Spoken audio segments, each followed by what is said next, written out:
स्वस्ते सदामतमदेव शुभां ददाते दारिद्र्य दुःख भयहारणिकात्मसंज्ञा सर्वोपकारणाय हृदातेद्दाः ఈరోజు పైడితల్లమ్మవారి దేవాలయంలో త్రయోదశి సోమవారం అమ్మవారికి చాలా విశేషమైన ఇది. అలాగే రుద్రుడికి సంబంధమైన రోజు కాబట్టి అలాగే పార్వతీదేవి సంభూతమైన చండీ పరాదేవతను కూడా ఈ రోజును ఆచరణ చేయడం చాలా విశేషం.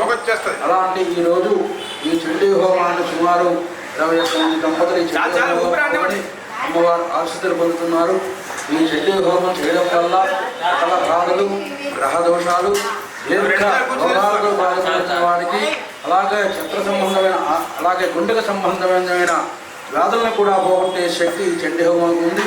అలాంటి చండీ హోమాన్ని ఈరోజు భక్తి శ్రద్ధలతో నిర్వహించున్న భక్తమాశయులందరికీ కూడా ఆయుర ఆరోగ్య ఐశ్వర్య భోగభాగ్యాలు కలిగి మనం ఆరోగ్యంగా ఉంటే దేశం అంతా కూడా సురక్షితంగా ఉంటుంది. కాబట్టి అమ్మవారి సన్నిధిలో మీరు చేసే ఈ చండీ హోమం వల్ల మీకు కలిగే అనేకమైన బాధల్ని కూడా పోగి ఆయుర ఆరోగ్య ఐశ్వర్యాలు కూడా కలగాలని చెప్తూ సెలవు తీసుకుందాం. జై పైడిమాంబ, జై జై పైడిమాంబ.